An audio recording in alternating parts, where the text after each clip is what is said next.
പ്രിയപ്പെട്ട സുഹൃത്തുക്കൾക്ക് നമസ്കാരം. ഒരിക്കലെങ്കിലും പ്രേമിക്കാത്തവരുണ്ടാകുമോ? സാധ്യത കുറവാണ്. പ്രേമം അസ്ഥിക്ക് പിടിക്കുന്ന ഘട്ടമെത്തിയാൽ സ്വാഭാവികമായും കല്യാണത്തെക്കുറിച്ചും എപ്പോഴും ഒന്നിച്ചിരിക്കണമെന്നുമൊക്കെ സ്വപ്നം കണ്ടു തുടങ്ങും. എന്നാലും പല പ്രേമങ്ങളിലും കൂടുതൽ ഭൗതിക സാഹചര്യങ്ങളോ വീട്ടുകാരുടെ അപ്രീതിക്ക് പാത്രമായാലോ എന്നൊക്കെ കരുതി ഒഴിഞ്ഞു പോകുന്നവർ എക്കാലത്തുമുണ്ട്. മുത്തച്ഛൻ്റെയും അമ്മയുടെയും ശ്രീമാമ്മയുടെയും ഒക്കെ ഓമനയായിരുന്നു രാജി. കാലം അവൾക്കായി കാത്തുവച്ചിരുന്നത് ഒരു സിനിമാ താരത്തിൻ്റെ റോളായിരുന്നു. അവളുടെ മനസ്സിലുടക്കിയതോ അച്ഛൻ്റെ പ്രായമുള്ള ഒരാളും. പ്രേമിക്കുമ്പോൾ ഒന്നും കാണില്ലല്ലോ നമ്മൾ, പ്രിയനെ ഒഴിച്ച്. രാജിയുടെ സ്ഥിതി അതായിരുന്നു.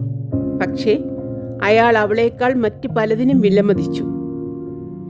ആത്മഹത്യയുടെ നൂലിഴ പൊട്ടി രക്ഷപ്പെട്ട അവൾ തിരിച്ചെത്തിയത് ആത്മനൊമ്പരങ്ങളുടെ പടുകുഴിയിലേക്കായിരുന്നു. വായിക്കാം. അവകാശികളുടെ 2-ാം അധ്യായത്തിൻ്റെ ആദ്യ ഭാഗം. കിടന്ന കിടപ്പിൽ തലചെരിച്ച് ടൈം പീസിൽ സമയം നോക്കി. അപ്പോഴാണ് ഓർത്തത്, വാച്ച് കയ്യിൽ തന്നെ ഉണ്ടല്ലോ എന്ന്. 10 കഴിഞ്ഞു. ഒന്ന് മയങ്ങുകയുണ്ടായോ? തീർച്ചയില്ല. കൺപോളകൾ കനം തൂങ്ങുന്നു. ഉറക്കത്തിൻ്റെയും ഉറക്കക്കുറവിൻ്റെ ക്ഷീണം ഒരേ സമയത്ത് അനുഭവപ്പെടുന്നു. പുറത്തേക്ക് ഇറങ്ങണമെന്ന് കരുതിയതാണ്. മിസ്റ്റർ ഹോപ്പ്മാൻ പോയിരിക്കും. മുത്തു കാത്തു നിൽക്കുന്നുണ്ടാവും. എണീക്കാൻ ഭാവിച്ച് പിന്നെയും കിടന്നു. ക്ഷീണം തോന്നുന്നു. ഉറക്കം കഷ്ടിയാണല്ലോ. എങ്ങനെ ഉറങ്ങാനാണ്? പണ്ടൊക്കെ ഉറക്ക ഗുളികകൾ ഉണ്ടായിരുന്നു. ഇപ്പോൾ അതും വിലക്കപ്പെട്ടിരിക്കുന്നു. അന്ന് കഥ കഴിഞ്ഞിരുന്നെങ്കിൽ എത്ര നന്നായിരുന്നു. അതിനു പകരം രക്ഷപ്പെട്ട് ഈ നരകം അനുഭവിക്കാറായി. എന്തിനാണ് എല്ലാവരും കൂടി എന്നെ രക്ഷപ്പെടുത്തിയത്? എൻ്റെ ജീവന് വില തോന്നേണ്ടത് എനിക്കല്ലേ? ഏതോ ഒരു പാട്ടിൽ പറഞ്ഞതുപോലെ ഇതിൽ മറ്റുള്ളവർക്ക് എന്തുണ്ട് കാര്യം? ഇടത്തെ ചൂണ്ടുവിരൽ കടിച്ച് രാജി ജനാലയിലൂടെ പുറത്തേക്ക് നോക്കിക്കൊണ്ട് കിടന്നു. തിരശീലയ്ക്കപ്പുറത്തെ വെയില് വൃക്ഷങ്ങൾക്കിടയിൽ ഒളിച്ചു കളിക്കുന്നു. കൊടൈക്കനാലിൽ വാസുവേട്ട പെട്ടെന്ന് കീഴ്ച്ചുണ്ട് അമർത്തി കടിച്ചു. വാസുവേട്ടൻ പോലും ദ്രോഹി. ഇതൊന്നും സിനിമാ ലോകത്തിൽ അസാധാരണമല്ല. A little accommodation. ഇപ്പോൾ കൈ കിട്ടിയാൽ കൊന്നു കുഴിച്ചിടും. ജയിലിൽ പോയാലും ശരി, അല്ലെങ്കിൽ ജയിലിലായാലും പുറത്തായാലും ഇനി എന്ത് വ്യത്യാസം? എല്ലാം തുലഞ്ഞു, എല്ലാം നശിച്ചു, എല്ലാം തകർന്നു. എല്ലാം തകർന്നല്ലോ. എൻ്റെ കല്യാണ മണിദീപം പൊലിഞ്ഞല്ലോ. ഉള്ളിലാഞ്ഞു തറയ്ക്കുന്ന പാട്ട് ചെവിയിൽ മുഴങ്ങിക്കൊണ്ടേയിരിക്കുന്നു. ചെവിയിലല്ല, ഹൃദയത്തിലുമല്ല, ആത്മാവിൽ. അസ്തിത്വത്തിലാകെ നിറഞ്ഞു നിൽക്കുന്നത് ഗദ്ഗതമാണ്, നൊമ്പരമാണ്. ദൈവമേ, ഇതിനു മാത്രം ഞാൻ എന്തു പിഴച്ചു?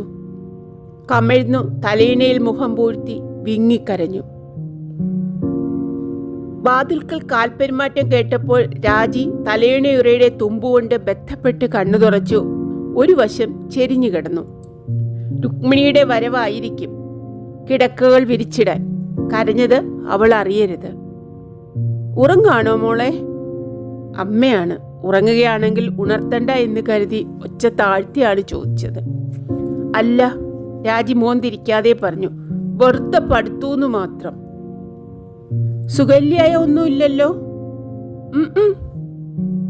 നിനക്ക് പുറത്തേക്ക് പോണം എന്ന് പറഞ്ഞിരുന്നു. എന്താ കാണാത്തതെന്ന് മുത്തു ചോദിച്ചപ്പോ ഞാനൊന്ന് നോക്കാൻ വന്നതാ. അമ്മ കട്ടിലിന്റെ വക്കത്തിരുന്ന് തോളത്ത് സ്പർശിച്ചു. ഇനിയിപ്പോ പോണുണ്ടോ? പോണം. എന്തിനാ? പോസ്റ്റ് ഓഫീസിലൊന്ന് പോണം. ഡ്രൈവിംഗ് ലൈസൻസിന് അപ്ലൈ ചെയ്യണം. അതിനൊക്കെ നീ പോണോ? മുത്തുവിനോട് പറഞ്ഞാൽ പോരെ? എനിക്കൊന്ന് വെളിയിൽ ഇറങ്ങലോ ആവൂലോ. എന്നാൽ വേഗം പോയിട്ട് വന്നൂടെ? വെയിലിന് വല്ലാതെ ചൂടാവുന്നതിന് മുമ്പ്. ശരി. രാജി എഴുന്നേറ്റു. In 5 minutes. നിനക്കിന്ന് തലകുളിയുള്ള ദിവസമാണോ? അല്ല, നാളെയാണ്. കഷ്ടം തന്നെ. അമ്മ തലമുടി പിടിച്ച് വേർപ്പെടുത്തുന്നു. മുടി എന്തുപോലെയായി? ഇവിടുന്ന് പോകുമ്പോൾ ദിവസം തേച്ചു കുളിച്ചിരുന്ന കുട്ടിയാണ്. ഇപ്പോൾ വേണ്ടാത്ത പഠിപ്പൊക്കെ പഠിച്ചു. രാജി തലകുനിച്ച് കട്ടിലിൽ അനങ്ങാതെ ഇരുന്ന് വഴങ്ങിക്കൊടുത്തു. ശരിയാണ്, മദിരാശിക്ക് പോകുന്നതുവരെയും എണ്ണ തേച്ച് കുളിച്ച് തലമുടി പിന്നിക്കെട്ടുകയാണ് പതിവ്. മദിരാശിയിൽ ചെന്നിട്ടും അങ്ങനെ തന്നെയായിരുന്നു. സിനിമയിൽ കടന്നുകൂടിയ ശേഷമാണ് തലമുടി ചകിരി പോലെയാക്കിയതും ലിപ്സ്റ്റിക്കും ക്യൂടെക്സും ഒക്കെ ഇടാൻ ആരംഭിച്ചതും. കൈനഖങ്ങളിൽ തുടിപ്പിന്റെ ബാക്കി ഇപ്പോഴുമുണ്ട്. മതി അമ്മേ, അത്രയൊക്കെ മതി. പോയിട്ട് വാ. ഉച്ചതിരിഞ്ഞ് സമയം കിട്ടുമ്പോൾ അമ്മ ഒന്ന് വെടിപ്പോടെ ചീകിത്തരാം. വേണ്ട എന്ന് പറയാൻ നാക്കത്തു വന്നു, പക്ഷെ പറഞ്ഞില്ല. അമ്മ ഈ ചില്ലറ കാര്യങ്ങളിൽ ആനന്ദം കാണുന്നുണ്ടാവണം. ആയിക്കൊള്ളട്ടെ, എന്നും ദുഃഖമാണല്ലോ. ഇതുവരെ അച്ഛനെ ചൊല്ലി, ഇപ്പോൾ തന്നെ ചൊല്ലിയും. അച്ഛൻ എവിടെയാണാവോ? അമ്മയുടെ കൈ വിടുവിച്ച് കട്ടിലിൽ നിന്നിറങ്ങി. എത്രമാത്രം സൂക്ഷിച്ചിരിക്കുന്നു അമ്മയുടെ കൈ. എല്ലു മാത്രമേയുള്ളൂ. വിരലുകൾ ഉണങ്ങിയ മുളകു പോലെയുണ്ട്. എങ്ങനെ ചടയ്ക്കാതിരിക്കും? ഒരു നേരമേ ഊണുള്ളൂ, അതും ഒന്നിരാടം ദിവസം. ഒരിക്കലും ഉപവാസവുമായിരിക്കും. പ്രാണനുള്ളിൽ എങ്ങനെ കിടക്കുന്നു എന്നുള്ളതാണ് അത്ഭുതം. ഡ്രസ്സിംഗ് ടേബിളിന്റെ മുമ്പിൽ ചെന്നിരുന്ന് ബ്രഷ് എടുത്ത് തലമുടി ചീകി. കുറച്ചു മുമ്പ് മിനി വിളിച്ചിരുന്നു. അമ്മ പറഞ്ഞു, അവള് ഇന്ന് ഇങ്ങോട്ട് വരുന്നുണ്ട്. നിന്നെ കാണണം എന്ന് പറഞ്ഞു. വന്നിട്ട് ഇതുവരെ കണ്ടില്ലല്ലോ. വരുന്നുണ്ടോ? ഞാൻ ബുക്കറ്റിങ്കിൽ പോണമെന്ന് നനച്ചിരിക്കുകയായിരുന്നു. അതിനെന്താ, എപ്പോ വേണമെങ്കിൽ പോവാലോ. ഇത്ര ദൂരല്ലേ ഉള്ളൂ. കണ്ണാടിയിൽ പ്രതിബിംബിച്ച് കാണുന്ന അമ്മയുടെ മുഖത്തേക്ക് സൂക്ഷിച്ചു നോക്കി രാജി. പതിവ് പോലെ അതിരാവിലെ എഴുന്നേറ്റ് കുളിയും പൂജയുമൊക്കെ കഴിച്ചിട്ടുണ്ട്. മുടി തുമ്പ് കെട്ടിയിട്ടിട്ടേ ഉള്ളൂ. വൈകുന്നേരത്തെ കുളി വരെയും അങ്ങനെ കിടക്കും. ചീകലില്ല, കെട്ടിവെക്കലില്ല. ഓർമ്മ വെച്ച മുതൽക്കേ ഇങ്ങനെയാണ്. ഇപ്പോൾ മുക്കാലും നരച്ചിരിക്കുന്നു. ഇത്രയും ചെറുപ്പത്തിൽ. പണ്ട് ഒരാൾക്ക് എടുക്കുവോളം മുടിയുണ്ടായിരുന്നു. മുഴുവൻ കൊഴിഞ്ഞുപോയി. 45 വയസ്സ് പോലും ആയിട്ടില്ല. കണ്ടാൽ 60 തോന്നും. അച്ഛനെ പിന്നീട് എന്തെങ്കിലും കണ്ടിട്ടുണ്ടോ അമ്മ? എത്ര കൊല്ലമായിരിക്കും ഇപ്പോൾ? 19, 20? ശരി, നീ പുറപ്പെട്. അമ്മ എഴുന്നേറ്റു. മിസ്റ്റർ ഉണ്ണി വരേണ്ട നേരായി. കൊച്ചച്ഛന് ഇന്ന് ഒരേ പിടിവാശിയാണ് മിസ്റ്റർ ഉണ്ണിയെ ആളഴിച്ച് വരുത്തണമെന്ന്. എന്തിനാണാവോ? എന്തായാലും വന്നാൽ നല്ലതാണ്. വന്നു പോയാൽ പിന്നെ കുറേ നേരത്തേക്ക് കൊച്ചച്ഛന് ആകപ്പാടെ സന്തോഷമാണ്. രണ്ടുപേരും കൂടിയാൽ എത്ര നേരം വേണമെങ്കിലും വർത്തമാനം പറഞ്ഞിരിക്കും. മുത്തച്ഛന് മിസ്റ്റർ ഉണ്ണിയെ വലിയ കാര്യമാണ് അല്ലേ? കാര്യമാണോന്നോ? നിന്റെ മുത്തച്ഛന് മാത്രമല്ല, ശ്രീമാമയ്ക്കും എന്നല്ല, പരിചയപ്പെടുന്നവർക്കൊക്കെയും വലിയ ബോധ്യമാണ്. ഇക്കാലത്ത് ഇങ്ങനൊരു മനുഷ്യനെ കണ്ടുകിട്ടാൻ പ്രയാസാണ്. എന്തൊരറിവ്, എന്തൊരു സ്വഭാവം. Plain living and high thinking എന്ന് പറഞ്ഞതിൻ്റെ പ്രത്യക്ഷത്തിലുള്ള ഉദാഹരണമാണ്. ചിരി വന്നു. അമ്മ കൊല്ലത്തിലൊരിക്കലേ ഒരു ഇംഗ്ലീഷ് വാക്ക് പറയൂ.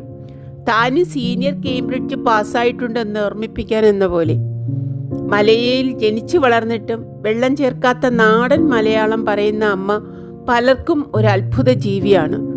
തനിക്കും അത് കുറേയൊക്കെ കിട്ടിയതായിരുന്നു. ഇപ്പോൾ ഇടയ്ക്കിടെ തമിഴ് വാക്കുകൾ ചാടി വീഴുന്നു. എത്ര ശ്രദ്ധിച്ചാലും മലയാള വാക്കുകൾ ഓർമ്മ വരുന്നതുമില്ല. മലയാളം സിനിമയിൽ മിസ്റ്റർ ഉണ്ണിക്ക് കുറവുള്ളത് ഭാഗ്യം മാത്രമാണ്. അമ്മ ഉറക്കെ ആത്മകഥം ചെയ്യുന്നത് പോലെയാണ് പറഞ്ഞത്. ദൈവം എല്ലാം തികച്ചു കൊടുക്കില്ലല്ലോ. എന്താന്നോ? അത് വേണ്ട, പിന്നെ പറയാം. നീ വേഗം റെഡിയാവ. അമ്മ പെട്ടെന്ന് എഴുന്നേറ്റു. മറച്ചു പിടിക്കാൻ ശ്രമിച്ചുവെങ്കിലും അമ്മയുടെ മുഖത്ത് പരന്ന നേരിയ നിഴൽ ശ്രദ്ധിക്കാതെ ഇരുന്നില്ല. അല്ലെങ്കിലേ വിഷാദഭാവമാണ് ആ മുഖത്തെ എല്ലായ്പ്പോഴും. ഈയിടെ ഇരട്ടിച്ചിരിക്കുകയാണ്. തൻ്റെ ദുഃഖഭാരം കൂടി ചുമക്കുകയാണല്ലോ. പാവം അമ്മ. ദുഃഖിച്ച് അകാല വാർദ്ധക്യം ബാധിച്ചു. വിളർത്ത നെറ്റിയിലും ഒട്ടിയ കവിളത്തുമൊക്കെ ചുളി വീണ് തുടങ്ങിയിരിക്കുന്നു. പ്രകാശമില്ലാത്ത കണ്ണുകൾ കുണ്ടിൽ പോയിരിക്കുന്നു. നിനക്ക് പുറത്തേക്ക് പോണതിന് മുമ്പ് എന്തെങ്കിലും കുടിക്കണോ? ഫ്രൂട്ട് ജ്യൂസോ മറ്റോ? വേണ്ട, വേണമെങ്കിൽ തന്നെ ഞാൻ രുക്മിണിയോട് പറഞ്ഞു വാങ്ങിച്ചോളാം. ശരി. അമ്മ വാതിൽക്കിലേക്ക് നടന്നു. പതുക്കെ പതുക്കെ അടിവെച്ച് കാറ്റത്തിട്ടാൽ പറക്കുന്ന രൂപം. വെളുത്ത മുണ്ടും ജാക്കറ്റും തോർത്തിനേക്കാൾ വലിപ്പമില്ലാത്ത രണ്ടാം മുണ്ടും ക്ഷീണഭാവം വർദ്ധിപ്പിക്കുന്നു. ഉണങ്ങി നിൽക്കുന്ന വാഴക്കൈയിനെയാണ് അമ്മ ഓർമ്മിപ്പിക്കുക. ഒടിഞ്ഞു വീഴാത്തത് ആരുടെ പുണ്യം കൊണ്ടാണോ ആവോ? ചെറുപ്പത്തിൽ പേരെടുത്ത ഒരു സുന്ദരിയായിരുന്നുവെന്ന് വിശ്വസിക്കാൻ പ്രയാസം തോന്നുന്നു. അത്രയ്ക്ക് പരവശയായിട്ടുണ്ട് ഇപ്പോൾ. അന്ന് നിലയും വിലയുമുള്ള പലരും അമ്മയെ കിട്ടാനായി മുത്തശ്ശൻ്റെ പിറകെ നടന്നു അത്രേ. പക്ഷേ മുത്തശ്ശൻ തീരുമാനിച്ചത് ഗാഫർ ബിൻ അബ്ദുള്ള. അച്ഛൻ്റെ വകയായി ഇത് കയ്യിൽ വെച്ചോ, പെട്ടിയുടെ അടിയിലിരിപ്പുണ്ട്. എന്നിട്ടത് കെട്ടാതെ ഈ തൊടാനറയ്ക്കുന്ന സാധനം കെട്ടിക്കൊണ്ട് നടക്കുന്നു ഇപ്പോഴും. വാസുവേട്ടൻ ചെയ്തത് ഓർക്കുമ്പോൾ രാജി വാച്ചഴിച്ച് ഡ്രസ്സിംഗ് ടേബിളിന്മേൽ എറിയുന്നത് പോലെ ഇട്ടു. ജനീവയിൽ നിന്ന് പ്രത്യേകം വാങ്ങിച്ചു കൊണ്ടുവരിപ്പിച്ചതാണത്രേ. പിന്നെയും കരച്ചിൽ വരുന്നത് പോലെ തോന്നി. മുഖം തോർത്തി വാഷ് ബേസിന്റെ മീതെയുള്ള കണ്ണാടിയിൽ നോക്കിയപ്പോൾ ലഘുവായെന്ന് ഞെട്ടി.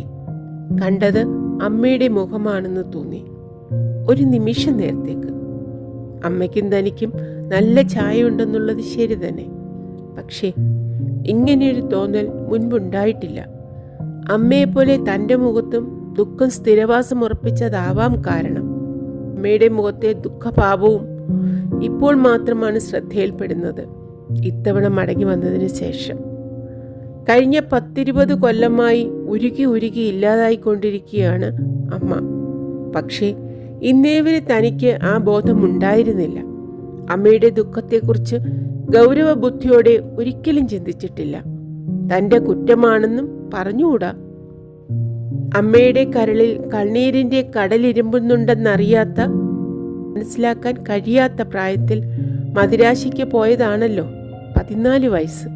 അന്ന് എന്തറിയാം? അറിഞ്ഞാൽ തന്നെ ഉള്ളിൽ തറഞ്ഞു നിൽക്കുമോ? നിഷ്കളങ്കമായ ആ അജ്ഞത ഇതുവരെ നിലനിന്നു പോന്നു. പക്ഷേ ഇന്ന് എല്ലാം മനസ്സിലാവുന്നു. മറച്ചു പിടിച്ചിരുന്ന തിരശീല പെട്ടെന്ന് നീങ്ങിപ്പോയിരിക്കുന്നു. വേദന അനുഭവിച്ച മനസ്സിനെ മറ്റൊരു മനസ്സിൻ്റെ വേദന അറിയാൻ കഴിയും. ആ അറിവ് തന്നെ കൂടുതൽ വേദനിപ്പിക്കുന്നു, ഭയപ്പെടുത്തുന്നു. അമ്മയെപ്പോലെ കണ്ണീർ വാർത്ത് താനും ഒരു ഉണക്കച്ചുള്ളിയായി തീരില്ലേ? അമ്മയ്ക്കും അങ്ങനെ തോന്നിയിരിക്കണം. അതാണ് കെട്ടിപ്പിടിച്ച് കരഞ്ഞുകൊണ്ട് പറഞ്ഞത്, മോളെ, എല്ലാം മറന്നു കളയും, നീയും അമ്മയെപ്പോലെ നശിക്കരുത്. അല്ല, അത് പറഞ്ഞപ്പോൾ അമ്മ എന്താണ് ഉദ്ദേശിച്ചത്? ടവൽ അഴിയിലിട്ട് കിടപ്പുമുറിയിലേക്ക് തിരിഞ്ഞു നടക്കുമ്പോൾ ആ ചോദ്യം പിന്നെയും പിന്നെയും മനസ്സിൽ ഉയർന്നു വന്നു. തലമുടി കെട്ടാൻ വേണ്ടി ഡ്രസ്സിംഗ് ടേബിളിൻ്റെ മുൻപിലിരുന്നു. പക്ഷേ കണ്ണാടിയിലേക്ക് തുറച്ചു നോക്കാനേ കഴിഞ്ഞുള്ളൂ. എല്ലാം മറക്ക്, അമ്മയെപ്പോലെ നശിക്കരുത്. എന്നുവച്ചാൽ മറക്കാൻ കഴിയാത്തതിൽ അമ്മ പശ്ചാത്തപിക്കുകയാണോ? പൊയ്പോയ ഒരു സ്വപ്നത്തിൻ്റെ പേരിൽ ജീവിതം മുരടിപ്പിച്ച് കളഞ്ഞത് വിഡ്ഢിത്തമായെന്ന് അമ്മയ്ക്കിപ്പോൾ തോന്നുന്നുണ്ടോ? യഥാർത്ഥമായിട്ടും ഉണ്ടാവില്ല. തന്നെ സമാധാനിപ്പിക്കാനായിട്ട് പറഞ്ഞതാവും. കൊല്ലം 20 അമ്മ അച്ഛനെ മറന്നിട്ടില്ല, മനസ്സുകൊണ്ട് ഉപേക്ഷിച്ചിട്ടില്ല. നേരിയ പൊന്നൂലിൽ കോർത്ത കെട്ടുതാലി ഇപ്പോഴും കഴുത്തിലുണ്ട്. അങ്ങനെ ഒരേ ഒരു ആഭരണമേ ഉള്ളുതാനും. കിടപ്പറയിലെ ചുമരിൽ നിന്ന് കല്യാണ ഫോട്ടോ എടുത്ത് മാറ്റിയിട്ടില്ല. അങ്ങനെ ഒരേ ഒരു പണമേ ഉള്ളൂ ഈ വീട്ടിലാകെ. മറ്റുള്ളതൊക്കെ മുത്തശ്ശൻ നശിപ്പിച്ചു കളഞ്ഞു. കല്യാണ ഫോട്ടോ നശിപ്പിക്കാൻ ധൈര്യപ്പെട്ടില്ല. ധൈര്യപ്പെടാത്തത് നന്നായി.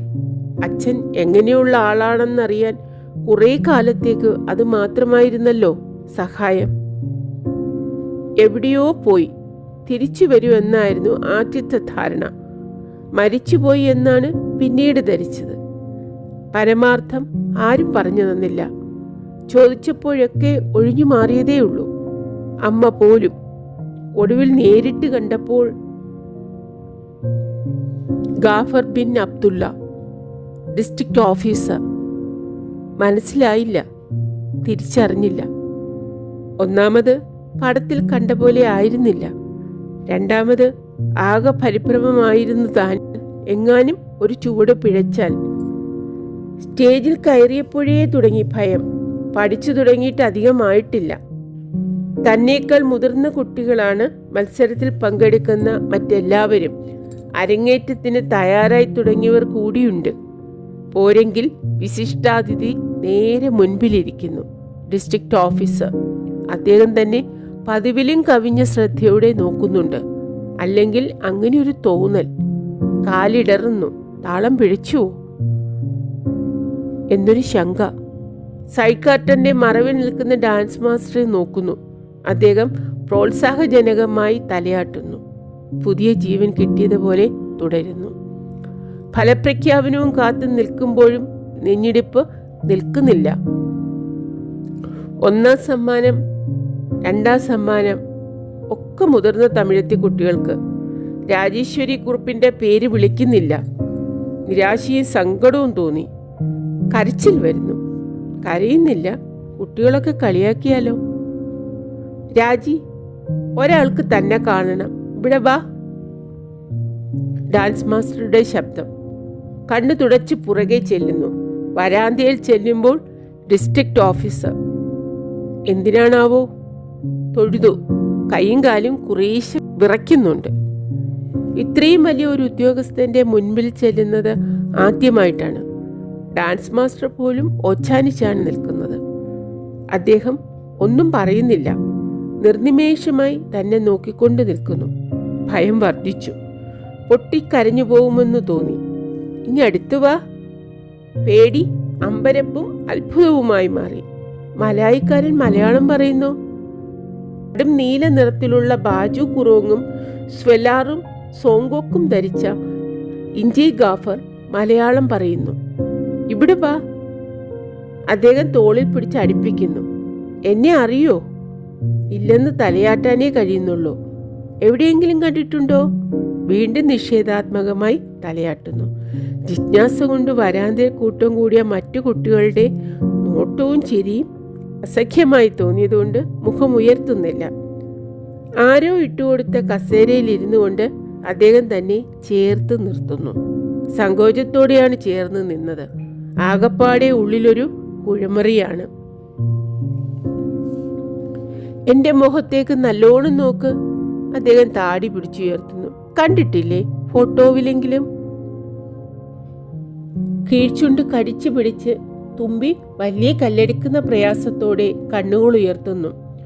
ഉവ്വ്, എവിടെയോ കണ്ടിട്ടുണ്ട്. താടിയിലെ വലിയ കാക്കപ്പുള്ളി പ്രത്യേകിച്ചും. പക്ഷെ എവിടെ വെച്ച് ഒരു പിടിയും കിട്ടുന്നില്ല. നിന്റെ മുത്തശ്ശന്റെ പേര് വെലുണ്ണിക്കുറുപ്പെന്നല്ലേ? നിന്റെ വീട് തഞ്ചോങ് ബസാറിലല്ലേ? അതേന്ന് തലയാട്ടുന്നു. അമ്മയുടെ പേര് സുഭദ്ര എന്നല്ലേ? കണ്ടോ, നിന്നെ കുറിച്ച് എനിക്കറിയാം. എന്നിട്ട് എന്നെ മനസ്സിലായില്ല? എങ്ങനെ മനസ്സിലാവാനാണ്? അദ്ദേഹം ഉറക്കെ തന്നെ താൻ പറയുന്നു. 2 വയസ്സിന് ശേഷം കണ്ടിട്ടില്ലാലോ. ഒന്നുകൂടി ശരീരത്തിലേക്ക് ചേർത്തണച്ച് അദ്ദേഹം തലയിൽ നിന്ന് തൊപ്പിയെടുക്കുന്നു. ഓ, പിടികിട്ടി. ഫോട്ടോയിലുള്ള വിരല് കടിച്ച് അത്ഭുതത്തോടെ ആ മുഖത്തേക്ക് നോക്കുന്നു. നാണവും അത്ഭുതവും. പതുക്കെ മനസ്സിലായി എന്ന് തലയാട്ടുന്നു. അച്ഛൻ പുഞ്ചിരി തൂകുന്നു. ഇപ്പോൾ മനസ്സിലായോ? എന്നാൽ ആരെന്ന് പറയും? വീണ്ടും ശങ്ക. അല്ലെങ്കിലോ? മരിച്ച ആളല്ലേ? വീണ്ടും കുഴമറി, ഭയം. പറയ്. Not sure. ഫോട്ടോ പോലുണ്ട്. പക്ഷേ കാൽവിരൽ കൊണ്ട് നിലത്ത് കോറി ഞെളിഞ്ഞു പിരിഞ്ഞു. ആശങ്കയോടെ ഡാൻസ് മാസ്റ്ററെ നോക്കി. ഒരു സൂചനയെങ്കിലും കിട്ടിയെങ്കിൽ. പേടിക്കണ്ട, കുട്ടിയുടെ അച്ഛനാണ്. ഊഹം ശരിയായതിൽ സന്തോഷം. പക്ഷേ ആകപ്പാടെ ഒരു പേടി, അമ്പരപ്പ്. തല പൊക്കി നോക്കുന്നു. അച്ഛൻ മാറോടണയ്ക്കുന്നു. അച്ഛൻ. മനസ്സിൽ 1-2 വട്ടം അച്ഛൻ എന്ന് പറയാൻ ശ്രമിക്കുന്നു. പറ്റുന്നില്ല. പറഞ്ഞു പരിചയമുള്ള വാക്കല്ലല്ലോ. നീ ഏത് ക്ലാസ്സിലാ പഠിക്കണത്? ഫോം 1. മിടുക്കത്തിയായി പഠിക്കുന്നുണ്ടോ? ഊളി. പക്ഷെ കൂടുതലൊന്നും ചോദിക്കരുതേ എന്ന് പ്രാർത്ഥിക്കുന്നു. പഠിക്കാൻ അത്ര മിടുക്കത്തിയല്ലെന്ന വാസ്തവം തുറന്നു പറയേണ്ടി വരും. നിനക്ക് സമ്മാനമൊന്നും കിട്ടിയില്ലല്ലോ, സങ്കടമുണ്ടോ? ഉണ്ടെങ്കിലും പറയുന്നതെങ്ങനെ? എന്നാലേ നിനക്ക് അച്ഛനൊരു സമ്മാനം തരാം.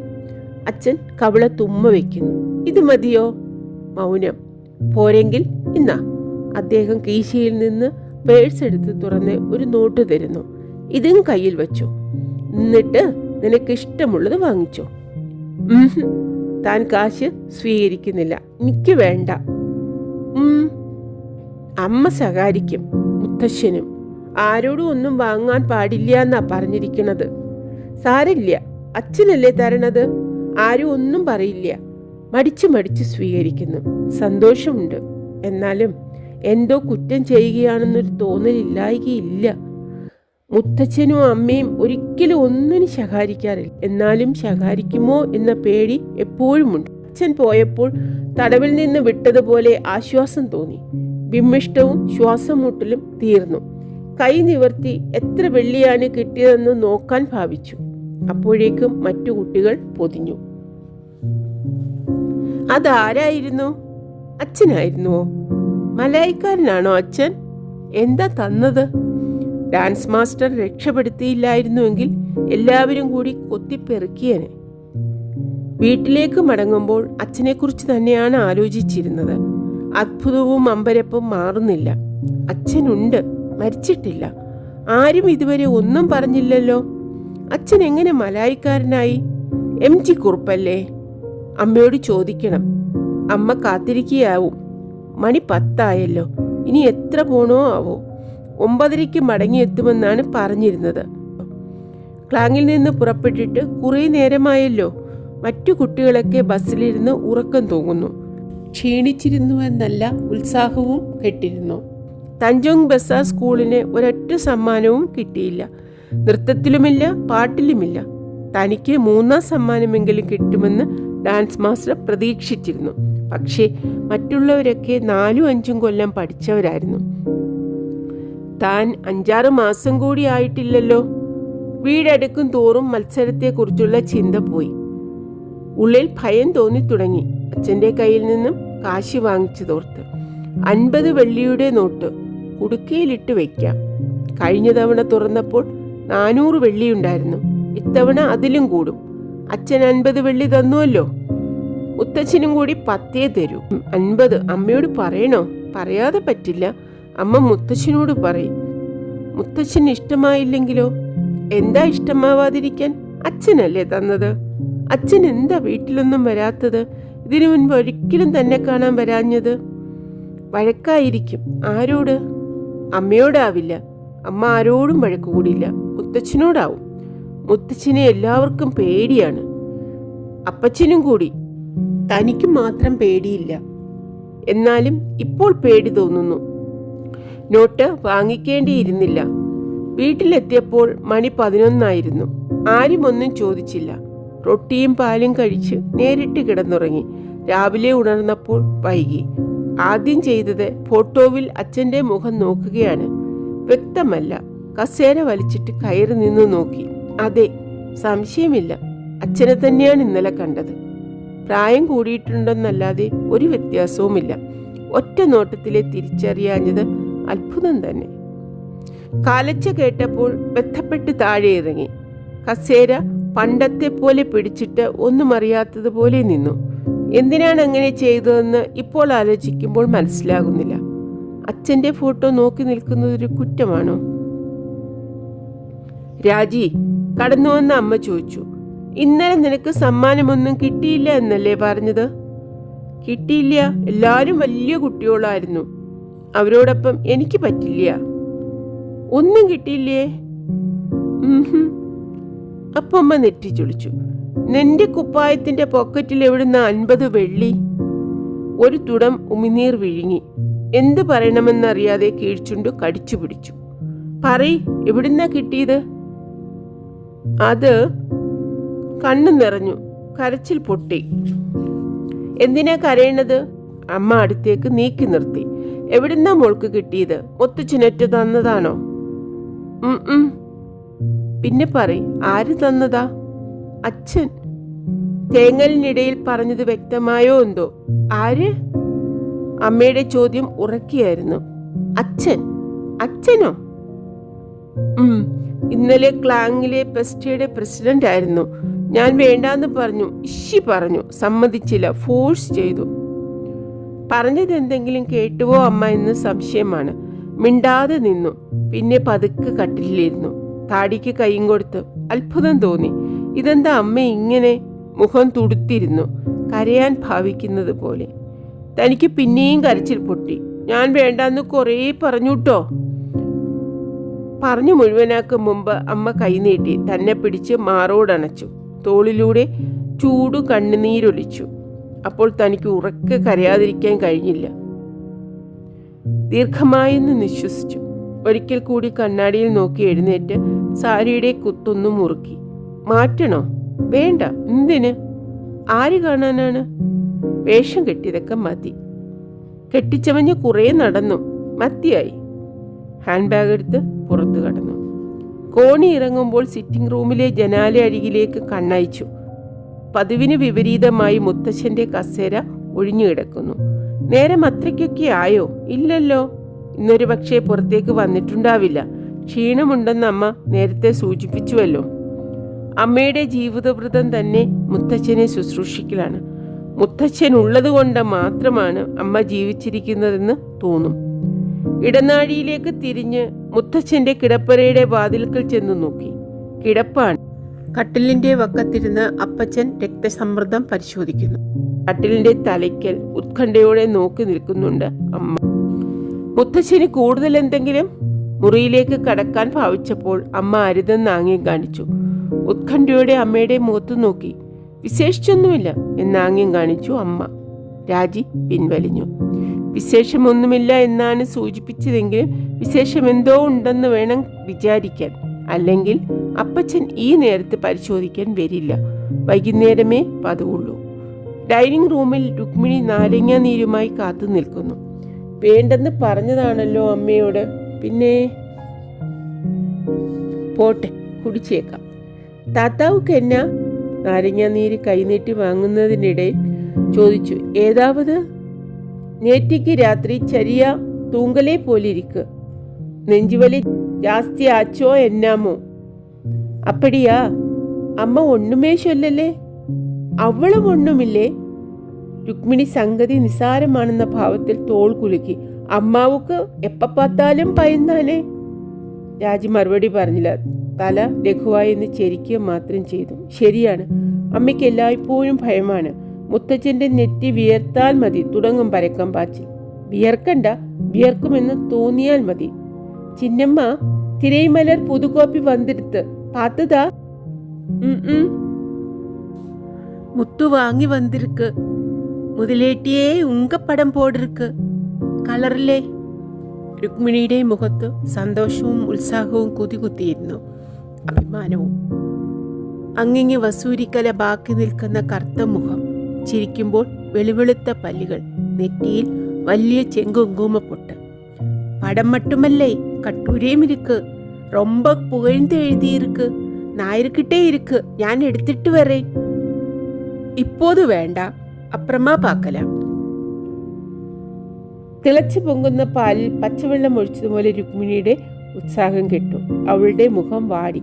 അത് കണ്ടപ്പോൾ തോന്നി അങ്ങനെ പറയേണ്ടിയിരുന്നില്ലെന്ന്. താനൊന്ന് മേടിച്ചു നോക്കുന്നത് അവൾക്ക് വലിയ സന്തോഷമായിരിക്കും. തനിക്കിതിലൊന്നും താല്പര്യമേ ഇല്ലെന്ന് അവൾക്ക് എങ്ങനെ അറിയാം? നീ പഠിത്തു മുടിഞ്ച എൻ റൂമിലേ കൊണ്ടുപോട്, അവളെ സമാധാനിപ്പിക്കാൻ പറഞ്ഞു. മധ്യാഹ്നത്തിക്കപ്പുറം പഠിത്തു പാക്കറേ. ശരി ചിന്നമ്മ. രുക്മിണിയുടെ മുഖം വീണ്ടും തെളിഞ്ഞു. ഉത്സാഹം തിരിച്ചു വന്നു. എളുപ്പം കറക്കുകയും അതിലേറെ എളുപ്പം വെളുക്കുകയും ചെയ്യുന്ന പ്രകൃതമാണ് അവളുടേത്. അവൾക്കൊരു സാരി കൊടുക്കണം. എന്തിനാ ഒന്നാക്കണത്? 4 or 5 തന്നെ കൊടുക്കാം. തനിക്കിനി ഇത്രയധികം സാരി കൊണ്ട് എന്താണ് ആവശ്യം? അവൾക്കാണെങ്കിൽ ഉത്സാഹമായിരിക്കും. സായുജ്യം കിട്ടിയത് പോലെ ആയിരിക്കും. സിനിമാ താരത്തിൻ്റെ അല്ലേ? താരം, സിനിമാ ലോകത്തിൽ അക്കമഡേഷൻ. ഗ്ലാസ് ഡൈനിങ് ടേബിളിന്റെ പുറത്തു വെച്ച് തിരിഞ്ഞപ്പോൾ അമ്മ. പിറകെ എത്തിയ അപ്പച്ചൻ നേരെ വാഷ് ബേസിന്റെ അടുത്തേക്ക് പോയി. അപ്പച്ചൻ ക്ഷീണിച്ചിരിക്കുന്നു. മുത്തച്ഛന് വിശേഷമൊന്നുമില്ലല്ലോ? ഇല്ലെന്നാ കുഞ്ഞച്ചൻ പറയണത്. നല്ല ക്ഷീണുണ്ട്. ഒരു വസ്തുവില്ല. അപ്പച്ചൻ ടവലിൽ കൈതുടച്ച് കണ്ണടയുടെ പിടിയിൽ തെരിപ്പിടിച്ചു. ഇന്നലെ കുറേയധികം സംസാരിച്ചിരിക്കുന്നു. അതാണ് 2-3 ദിവസത്തേക്ക് ഏത് മുടി ചൂടിയ മന്നൻ വന്നാലും സംസാരിക്കാൻ അനുവദിക്കണ്ട കേട്ടോ ഭദ്രേ. അത് ഞാൻ നോക്കിക്കൊള്ളാം. കുഞ്ഞച്ചന് എന്താ വേണ്ടത്? കാപ്പി വേണോ അതോ മൈലാവോ ഹോർലിക്സോ? കാപ്പി മതി. അപ്പച്ചൻ കസേര വലിച്ചിട്ടിരുന്നു. വയ്യ, ഇന്നലെ ഇത്തിരി പനിച്ചു. അപ്പോൾ 2 പാനഡോൾ കഴിച്ചു. അത് കഴിച്ചാൽ വല്ലാത്ത ക്ഷീണാണ്. അമ്മ രുക്മിണിയോട് ആംഗ്യം കാട്ടി. അത് മാത്രമല്ല കുഞ്ഞച്ച. അമ്മ കസേര ചാരി നിന്നു. കുഞ്ഞച്ചൻ ഇനി ഇത്തിരി വെറുതെ ഇരിക്കണം. പ്രായമായി.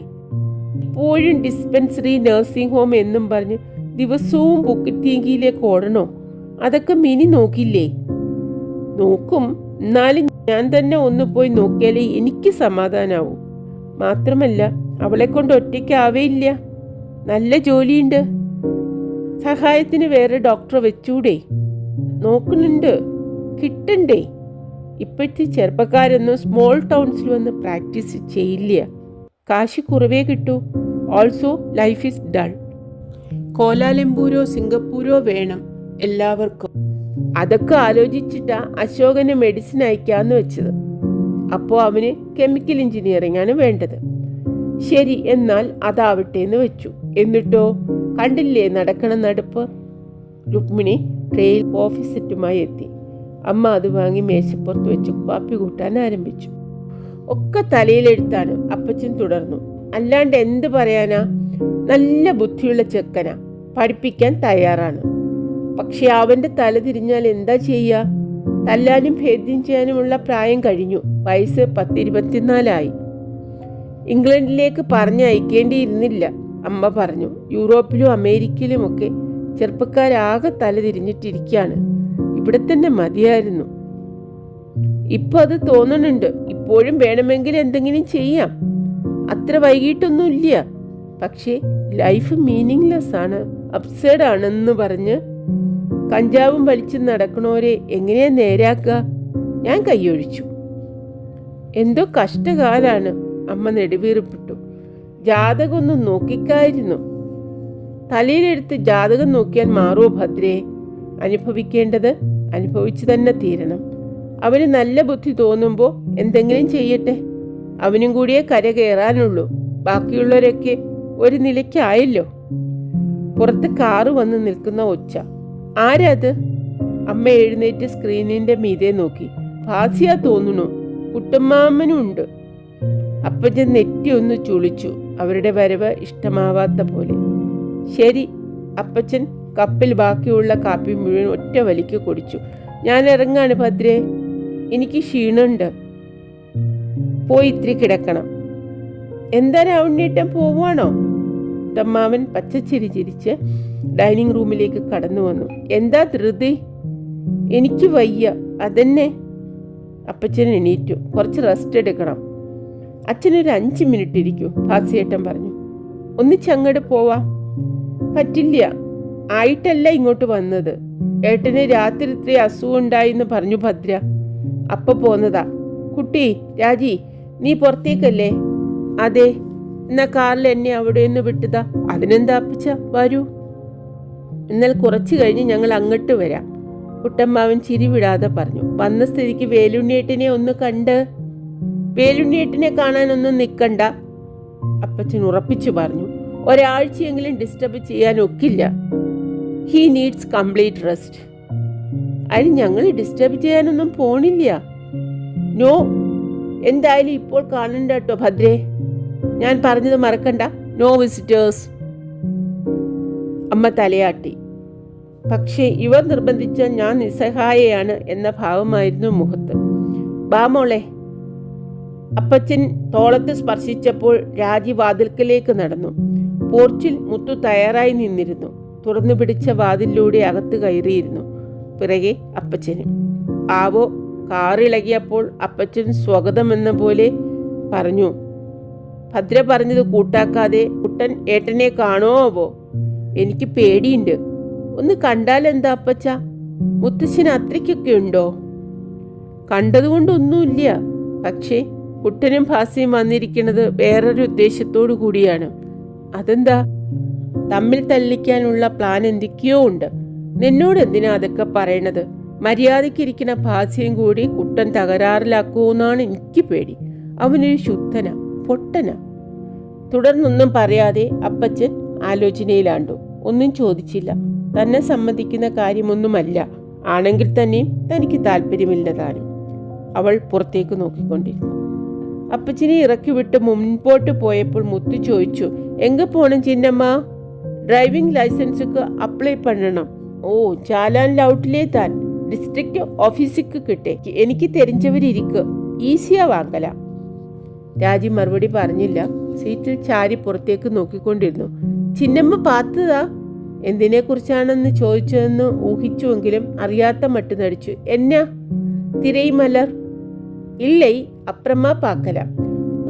ഫോട്ടോ ரொம்ப ஜோரா இருக்கு. கடையிலே பார்த்ததும் வாங்கிட்டேன். ஆமா, படம் கோலாலம்பூர்ல என்னைக்கு ரிலீஸ் ஆக போகிறது சின்னம்மா? தெரியாது. പക്ഷേ പോയി പാർക്കണം, കട്ടായം. കോംപ്ലിമെന്ററി പാസ് ചിന്നമ്മ താൻ കൊടുക്കണം. മുത്തു ഇപ്പവേ ചൊല്ലിയിരിക്കും. ശരി. മറ്റൊന്നും പറയാൻ നിവർത്തിയില്ല. പടത്തിലോ അതിൻ്റെ റിലീസിലോ തനിക്ക് ഒരു തരത്തിലുള്ള താല്പര്യവുമില്ലെന്ന് എങ്ങനെ പറഞ്ഞ് മനസ്സിലാക്കാനാണ്? മുത്തുവാണെങ്കിൽ ഒഴിച്ചുവിടാൻ നിവർത്തിയില്ലാത്ത പുള്ളിയും. രുക്മിണിയെപ്പോലെ പുതിയ ആളല്ല. ഓർമ്മ വയ്ക്കുന്ന കാലം മുതൽക്കേ വീട്ടിലെ ഡ്രൈവറാണ്. സിനിമാ കമ്പമാണെങ്കിൽ ഭയങ്കരം. മക്കൾ തിലകം MGR ആണ് ദൈവം. ഒരുപക്ഷെ DMKയുടെ അസ്കിതയും ഉണ്ടാവാം. മുത്തുവിൻ്റെ ഏറ്റവും വലിയ ആഗ്രഹം MGR അണ്ണനെ നേരിട്ടൊരു നോക്ക് കാണുകയാണ്. അതിനുവേണ്ടി മദിരാശി വരെ പോകാനും തയ്യാറായിരിക്കും. പണ്ട് മുതൽക്കുള്ള ഭ്രാന്താണ്. സ്കൂളിലേക്ക് കൊണ്ടുപോകുമ്പോഴും മടക്കത്തിലും എത്രയെത്ര സിനിമാ കഥകൾ പറഞ്ഞു തന്നിരിക്കുന്നു. ഏറിയ കൂറും അണ്ണൻ്റെ വീരശൂര പരാക്രമങ്ങളാണ്. തൂങ്കാതെ തമ്പി തൂങ്കാതെ എന്ന മൂളിപ്പാട്ട് പാടിക്കൊണ്ടാണ് കാറോട്ടിക്കുക തന്നെ. അന്നൊക്കെ അത് കേൾക്കാനും ഭാവനയിൽ പത്മിനിയോ സരോജാദേവിയോ ആയിത്തീരാനും തനിക്ക് ഇമ്പമായിരുന്നു. പക്ഷേ ഇന്ന് ചിന്നമ്മ, മുത്തു പെട്ടെന്ന് ഭൂതോദയമുണ്ടായ പോലെ പറഞ്ഞു. മുത്തുവക്ക് ഒരാശയം. അതെന്നെ? ചിന്നമ്മാവും MGR അണ്ണനും ചേർന്ന് ഒരു പടത്തിലേ നടിക്കണം. മുത്തു അത് കൺകുളിരേ പാർക്കണം.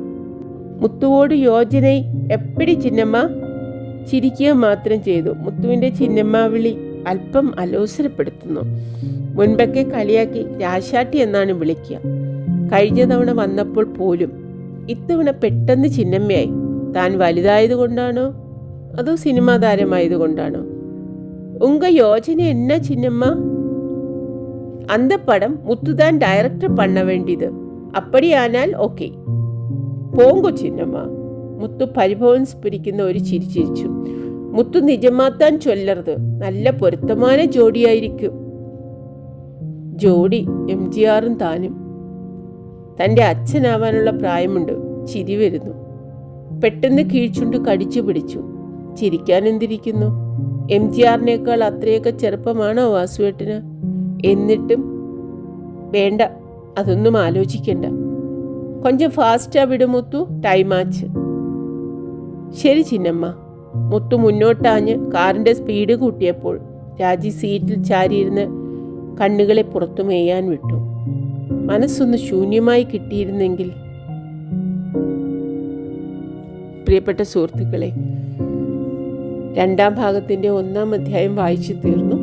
2ാം ഭാഗവുമായി വേഗം